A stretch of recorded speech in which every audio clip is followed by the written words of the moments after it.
Hi and welcome to Molly O Designs. Today we're going to learn how to make a fabulous trend, wrap bracelets. You see them in all the boutiques and high-end department stores, but they have a high price tag to go along with them. Today, of course, we're going to learn how to make it on a budget in under 30 minutes. Make one for yourself or make one as a modern twist on a friendship bracelet. Collect all your supplies and let's get started. So to get started, you're going to want to order some of our leather cord. As far as length, it just depends on the size of your wrist, but a good standard to go by is to purchase 24 inches for a single wrap because we are doubling the leather, about 36 inches for a double wrap, and then 48 inches for a triple wrap similar to what I'm wearing. You're also going to need bead chain in either the gold or the silver, and again, depending on how many times you're planning on wrapping around. So for a single, do about 12 inches. For a triple, you would do 36 inches because we're not doubling this. We're just using it as a single strand. You need some beading thread, and you can either match it to your leather or do a contrasting color like we're doing today. We're using aqua on our pearl colored leather, which I just think is pretty because it gives it a little contrast and a little pop of color. You're going to need one of our metal buttons for your clasp. And make sure you're choosing one of our metal buttons because many buttons, the holes are not going to be large enough for our leather cord. So we've tested all these out to make sure they fit. Some scissors for cutting your string, possibly some wire cutters for trimming down your bead chain if you need to. You could use scissors, but please don't use your good crafting and sewing scissors. And it's just easier. If you have some wire cutters, we carry these on our site and you could just grab a pair of those. And then just have a clothespin on hand in case you want to set your bracelet down in the middle of making it. You just want to be able to hold your string in place, and we'll throw one of these in your order when you order these supplies as well. So to get started, we are going to double our leather. And what we need to do is put our button on to start our clasp. So all we're going to do is thread our leather through both holes of the button, one on each side, and give it a pull. Okay, so it just goes all the way down to the end. Now, the next step is to use some of our beading thread. And again, make sure you're using beading thread, not regular sewing thread, because this is going to hold up a lot longer. For purposes of demonstration, I'm going to use a bright colored ribbon to show you this, just so you can see it. It's kind of hard to see thread on a video. So what we're actually going to do with the thread is fold it in half, create this loop, and we're just going to pull the thread through like this to create a circle. And what that circle is going to do, see how it's adjustable? We would slide it over the button and give it a pull nice and tight. So it's going to pull that leather together. Okay, so essentially like that, but we're going to use our thread, obviously. We're just making this large so you can see it.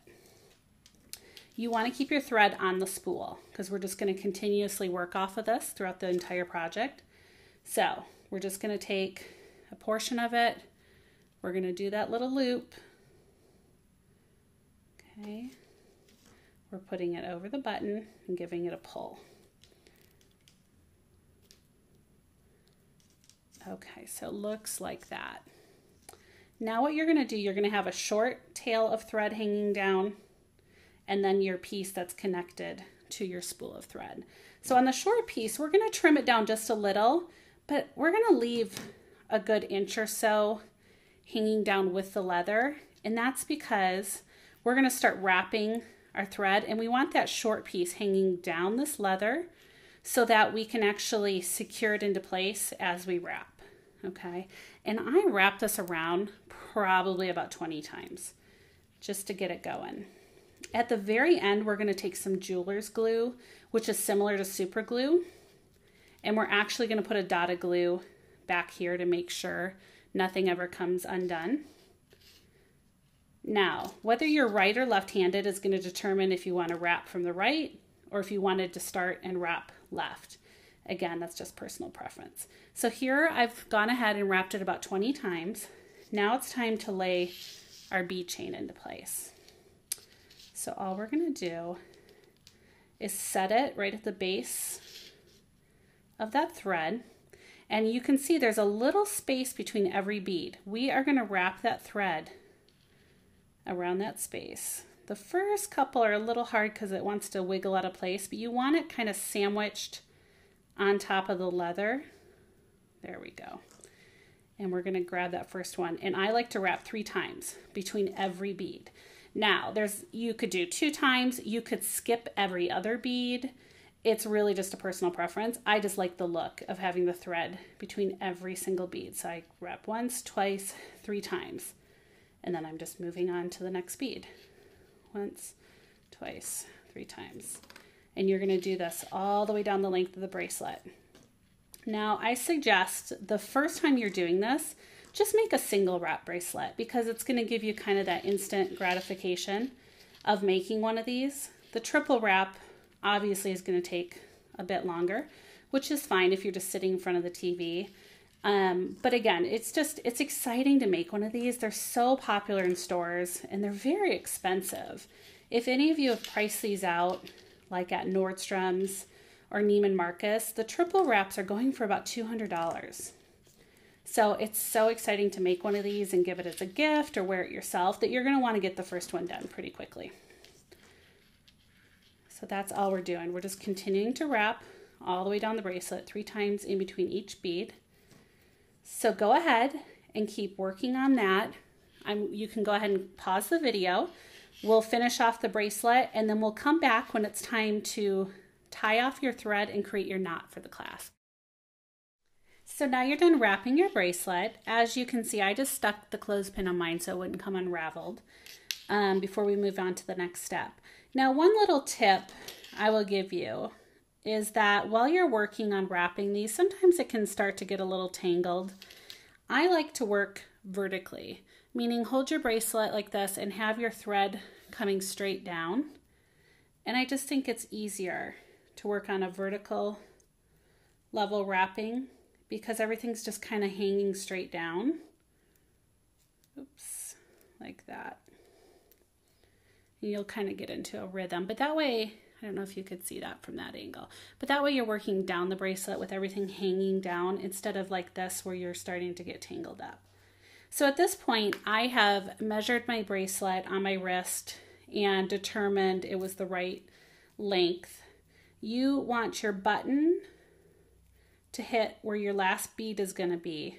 And that's the length of your bracelet. If it's twisting a little, that's okay, because you can go back in and manipulate it. And because we are using real leather, the leather is going to soften and stretch, and that's what's going to loosen it up so that it doesn't have that kind of twisted effect. So just wait, give it a day or so, play with it, and as you wear it, all that's going to straighten out.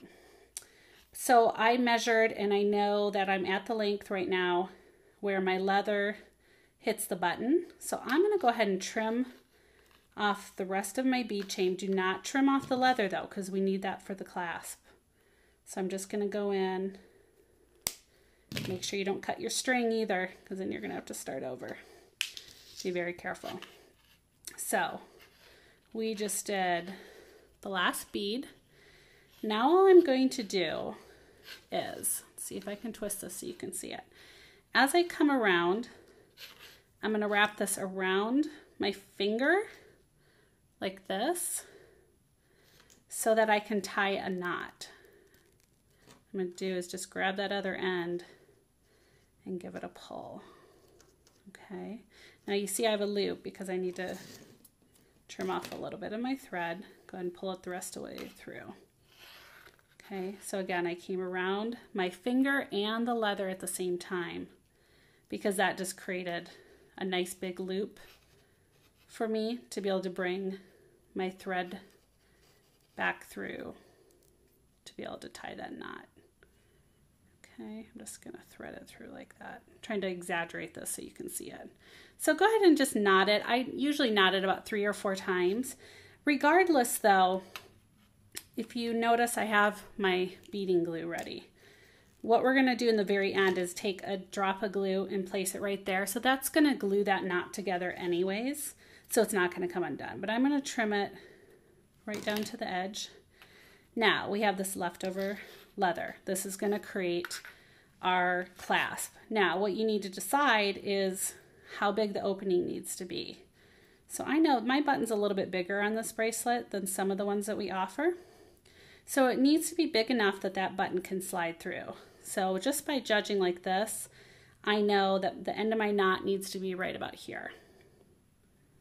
So what I'm going to do is just literally tie a knot. And the great thing about this is you can adjust it over and over until it gets exactly the way you want it, okay? And play with it a little bit. You want your knot to look pretty. Okay, so that looks like it's about the right length. I'm going to go ahead and just try to put my button through to make sure that it's going to fit. And if not, I would just go in and adjust my knot, but see how it's sliding in perfectly? And it comes around, and there's the clasp. Now I'm going to trim these off with my scissor just a little bit, so they're the same length. You could leave them uneven as well. I just like the look of them being even. And then the last step is to go in and put the glue in. Now this jeweler's glue is like super glue. So once you glue this, it says it dries in about 60 seconds. I wouldn't touch it for 2 to 3 minutes because your fingers are going to stick to it.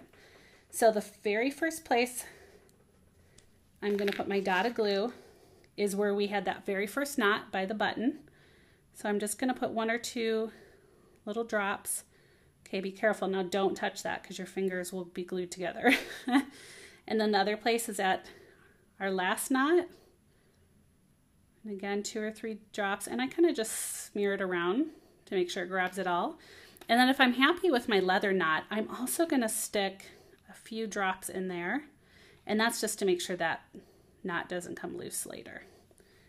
You're going to lay it down and let it dry. Make sure it's not touching anything where you just glued. And then your bracelet is complete. You're ready to wear it or give it as a gift.